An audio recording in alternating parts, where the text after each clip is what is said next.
Welcome to this Saturday Travel and History Tip, and we are continuing the Fort series, and we're moving over to the fabulous state of Nebraska. There is so much to do in Nebraska, and one of the great things to do up in the northwest quadrant is go to Fort Robinson State Park. In the past two Saturday Travel and History Tips, we went to Fort Bridger and Fort Laramie in the state of Wyoming, and if you missed those, I encourage you to go back and watch those Saturday Travel and History Tips. We will be going to the Great Plains states, of which we will find the state of Nebraska. Nebraska has 82 state parks. An annual state park pass costs only $25. We have been to two of the forts in this state, Fort Kearny and Fort Robinson, and we will be visiting Fort Kearny next Saturday. On the bridges to Butte's Byway, U.S. Highway 20, which travels 200 miles between Valentine and the Wyoming border, you find Fort Robinson State Park. It's the state's largest at 22,000 acres, and its most historic park. Also around the corner is the don't miss site of Toadstool Geologic Park and the Bison Bone Bed. We have been to both of those and to Toadstool at least 2 times. It's really a great place to go. But today we will be going to Fort Robinson. As its name implies, Fort Robinson was operated as a fort from the early days of the Old West until after World War II. Many original buildings survive and remain in use at the park today, and others have been reconstructed. Fort Robinson was the site of the 1879 Cheyenne outbreak and the death of famed Sioux Chief Crazy Horse. Over the years, the fort served the Red Cloud Indian Agency as a cavalry remount station, a canine dog training center, POW camp, and a beef research station. It was established as a state park in 1962. Among the more unique features of Fort Robinson State Park are the stately buildings that once served as housing for the soldiers and officers stationed at the fort. Today, these spacious, beautiful buildings have been converted to lodging for guests at the park. Stay in the 1909 enlisted men's quarters or in the former officers' quarters, which date from 1874 to 1909. This is a popular family vacation spot. Fortunate visitors will see the longhorn and bison herds that roam free at Fort Robinson State Park, located west of Crawford. A military camp was reestablished at the current site and, in January of 1878, named Fort Robinson. This remote location, called the Outpost on the Plains, served as an important base during the Indian Wars from 1876 to 1890. There, Ogallala Chief Crazy Horse surrendered on May 6, 1877. The reason for our summertime visit was to see where Crazy Horse was mortally shot September 5th. He was resisting imprisonment. In front of the guardhouse, a rock monument identifies the spot where he was shot. He died 5 hours later at the adjutant's office just feet away. Led by Chief Dullknife, the famous 1879 Cheyenne outbreak occurred there. The fort was active between the Indian Wars and through World War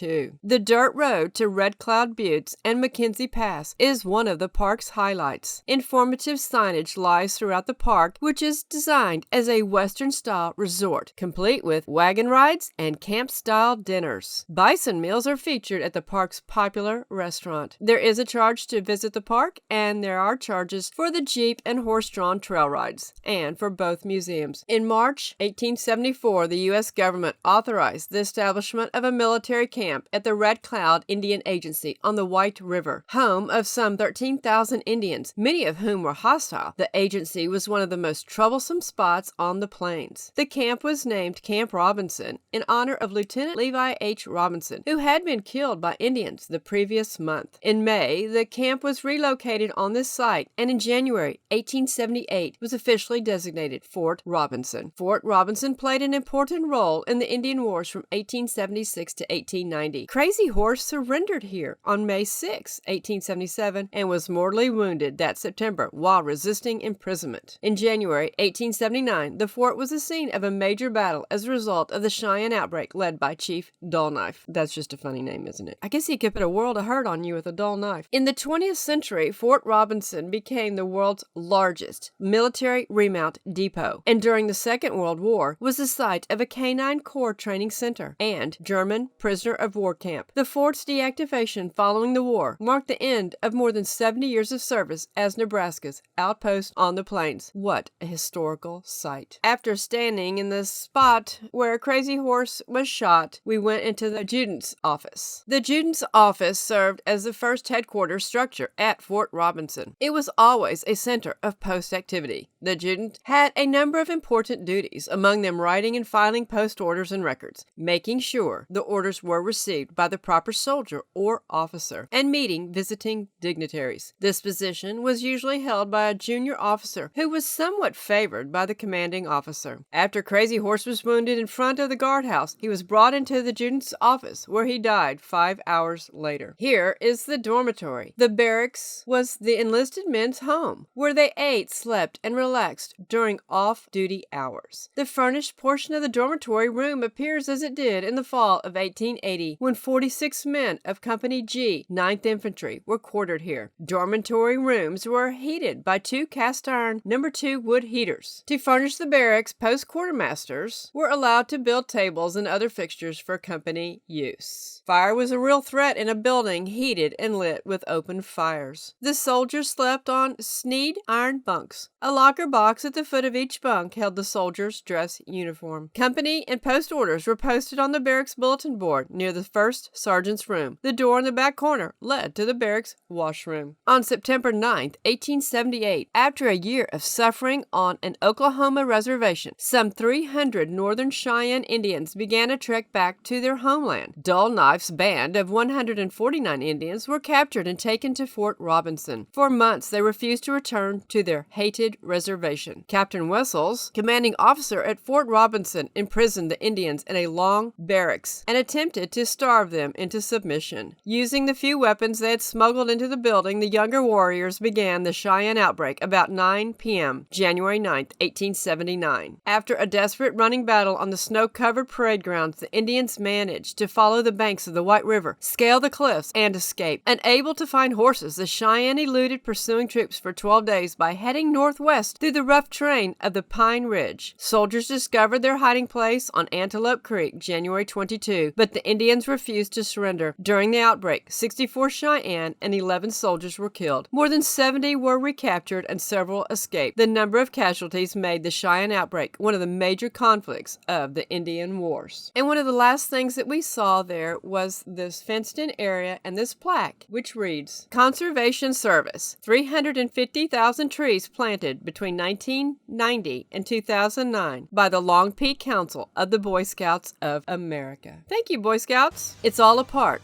of American history. Learn it. Love it. Appreciate it. Don't let them steal our history. Share our American history. Next week, Fort Kearny in the central section of Nebraska. Hope you watch the Saturday Travel and History Tips. If you appreciate our content, tell others and repost on your social platforms. Thank you.